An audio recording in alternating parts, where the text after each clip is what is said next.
আমরা জানি বিনয় নারওয়াল তিনি 22 তারিখে শহীদ হয়েছেন, খুন হয়েছেন আতঙ্কবাদীদের হাতে, জঙ্গিদের হাতে। তার স্ত্রীর নাম হচ্ছে হিমাংশী নারওয়াল এবং তাদের এই ছবিটা, হিমাংশী নারওয়াল এবং তার স্বামী বিনয় নারওয়াল, তিনি নেভির একজন অফিসার ছিলেন।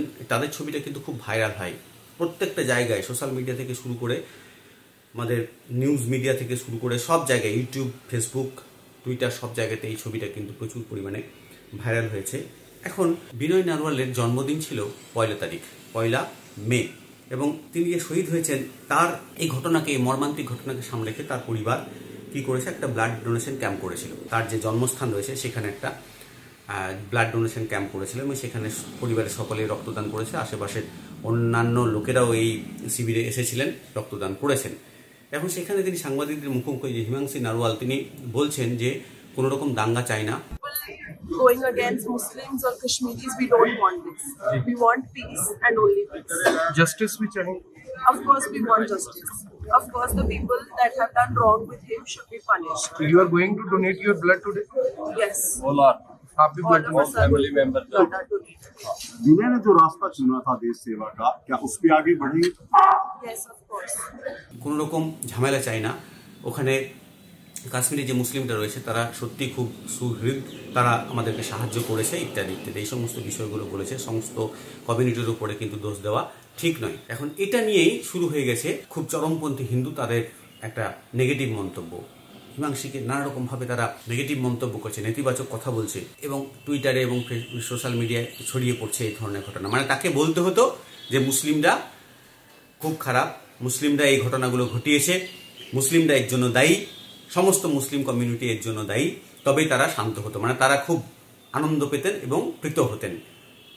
বিষয়টা কোন জায়গায় যাচ্ছে? যারা জঙ্গি তারা মুসলিম, তার মানে এই নয় সমস্ত মুসলিম কমিউনিটির মানুষই তাদেরকে সাপোর্ট করছে, এটা তো নয়। এটা জঙ্গি জঙ্গি, সন্ত্রাসী সন্ত্রাসী, তাদেরকে কেউ সাপোর্ট করছে না। দু একজন যারা করছে তাদের তো চিহ্নিত হচ্ছে এবং তাদেরকে পুলিশ অ্যারেস্ট করছে, এটাও ঠিক। কিন্তু যে মানুষটা তার সদ্য এই 16 তারিখে তার বিয়ে হয়েছে তাদের, এবং তার সেই সদ্য স্বামী হারিয়েছে এবং দুদিন, মানে 1 মাসও হয়নি, এই 16 থেকে 22 তারিখ, 4 দিনের 2 দিন, 6 দিনের বিবাহিত জীবন, তিনি তার হাজব্যান্ডকে হারিয়ে ফেলেন। এরপরেও কত ধৈর্য সহকারে তিনি এই সমস্ত কথাগুলো বলছেন, মানুষের কাছে, দেশের কাছে একটা সম্প্রীতির বার্তা, একটা ভালোবাসার, প্রেমের বার্তা একটা প্রচার করছেন, সেখানে নেগেটিভ মন্তব্য আসছে। আমরা কোথা থেকে কী শিখছি, কেমনভাবে মানুষ হয়েছি, কোন পরিবার থেকে মানুষ হয়েছি, কোন স্কুল থেকে পড়াশোনা করছি, কোন মাস্টারমশাইয়ের কাছ থেকে পড়াশোনা করছি, যে এরকম ধরনের কথাবার্তা আমাদের মুখ দিয়ে বেরোচ্ছে।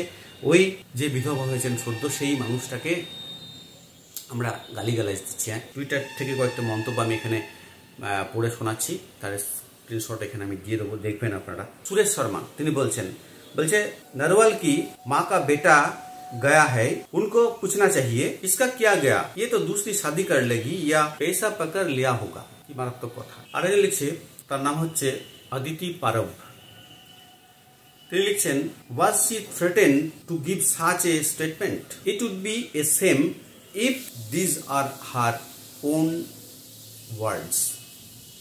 মানে তাকে কেউ থ্রেট দিয়েছে তুমি এই ধরনের কথা বলো? যদি না হয়ে থাকে তাহলে তার নিজের মন থেকে যদি এই কথাগুলো তিনি বলে থাকেন তাহলে তার প্রতি লজ্জা, তাকে ঘৃণা প্রদর্শন করছেন, সেম দেখাচ্ছেন। এখন বাংলায় এই খবরটা বেরিয়েছে একটা বিশেষ দৈনিক পত্রিকায়, এবং সেখানে তিনি বলছেন, তিনি কি বলছেন বাংলাটা, তিনি কি বলছেন সেটা তো ইংরেজিতে তিনি বলছেন, তার বাংলা তর্জমাটা একটু করে দিই। আমার স্বামী হামলার শিকার হয়েছেন, এটা আমার পরিবার ও গোটা দেশবাসীর জন্য দুঃখজনক। তবে দয়া করে এই হামলার জন্য পুরো মুসলিম সম্প্রদায় বা কাশ্মীরি জনগণকে দায়ী করবেন না। সাধারণ কাশ্মীররা আমাদের অনেক সহায়তা করেছেন, পাশে থেকেছেন।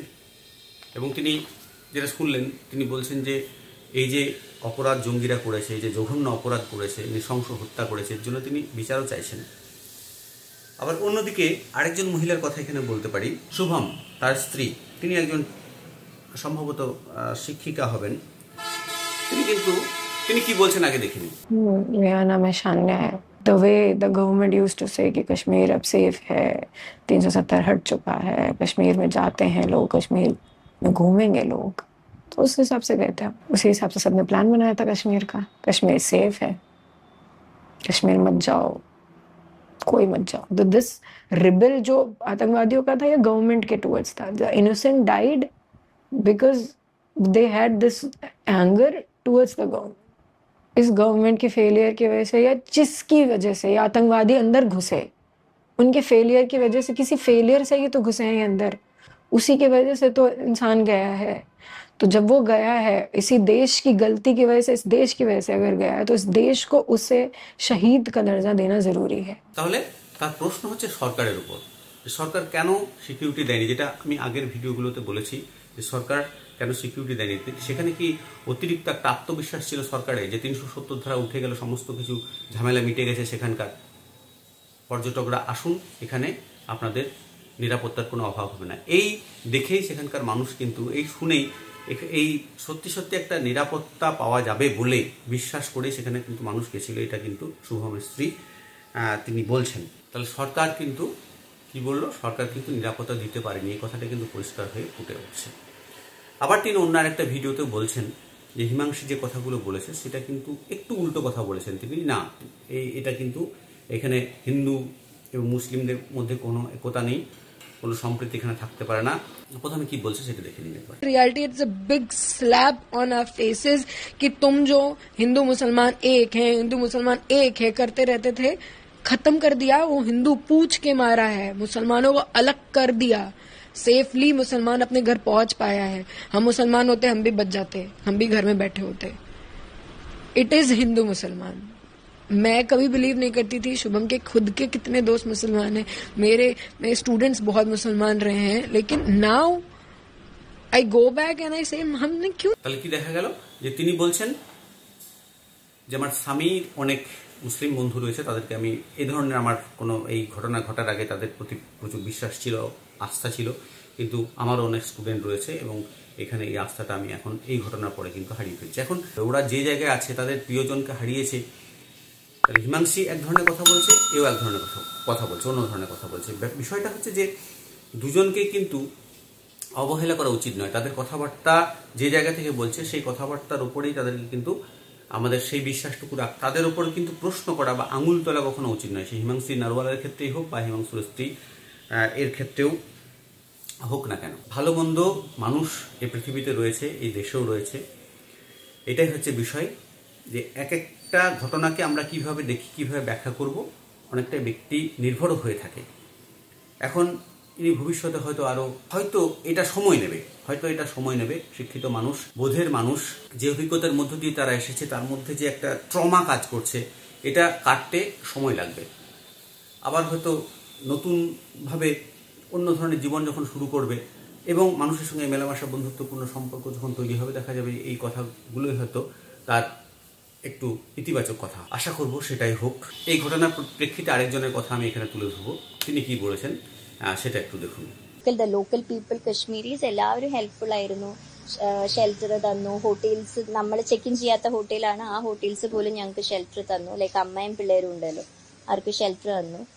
ഞാൻ പിന്നെ ബാക്കി ഒഫീഷ്യൽസിനോട് ഈ സ്റ്റോറി തന്നെ റിപ്പീറ്റ് ഫോർ പാസ്റ്റ്. എന്റെ കൂടെ ആ പാവം മുസാഫിർ എന്ന് പറഞ്ഞ driver, Kashmiri driver and another driver mister Sameer, അവര് രണ്ടുപേരും എന്റെ അനിയനും ചേട്ടനും കൊണ്ട് നടക്കണ പോലെ എന്നെ മോർച്ചറി കൊണ്ടുപോകാനും ഐഡന്റിഫിക്കേഷനും രാത്രി 3 മണിവരെ ഞാൻ മോർച്ചറിയുടെ മുമ്പിലായിരുന്നു. ഇപ്പൊ ആവില്ല എന്ന് പറഞ്ഞ് പിന്നെ പോയി ഹോട്ടലിൽ പോയി രാവിലെ 6 മണിക്ക് തിരിച്ചു വന്നു. അതിനൊക്കെ ഇയാളിങ്ങനെ ഒരു അനിയത്തിയെ പോലെ കൂടെ നടന്ന്. ഞാൻ പറയാണെങ്കിൽ കശ്മീരിൽ പോയി എനിക്ക് 2 ব্রাদার্সনে কিটিনা ഞാൻ ইনালে അവരോട് এয়ারপোর্টে വെച്ച് বাই പറഞ്ഞപ്പോ। এই মহিলার নাম হচ্ছে আর্থি মেনন, তিনি কেরালার মানুষ। তার বাবা ওই নারকীয় হত্যায় মারা গেছেন। এখানেও কিন্তু তিনি একটা কথা বলছেন যে তিনি বলছেন আমি আমার বাবাকে হারিয়েছি কিন্তু আমি কাশ্মীরের 2জন ভাইকে পেয়েছি। তাহলে কি দেখছে একটা মিশ্র প্রতিক্রিয়া কিন্তু যারা ওই ঘটনার মধ্যে ছিলেন, ওই দুর্ঘটনার অভিজ্ঞতা, ওই দুর্ঘটনার মধ্যে নিজেদেরকে জড়িয়ে ফেলেছেন এবং তাদের পরিবারের মানুষজন মারা গেছে। এক সাংঘাতিক মর্মান্তিক দুর্ঘটনা, সারা জীবন ধরেই তাদেরকে বইতে হবে।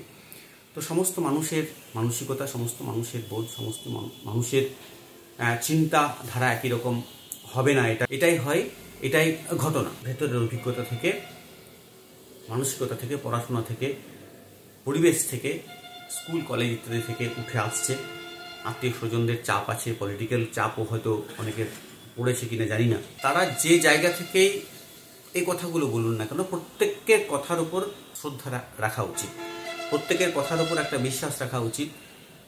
এই মুহূর্তে কোনো প্রশ্ন করা উচিত নয় তাদের উপরে, তাদের কথাবার্তার উপরে কমেন্ট করা তো উচিত নয়, নেগেটিভ মন্তব্য করা উচিত নয়। তো যাই হোক, আজকের এই ছিল আমার ভিডিওর বক্তব্য।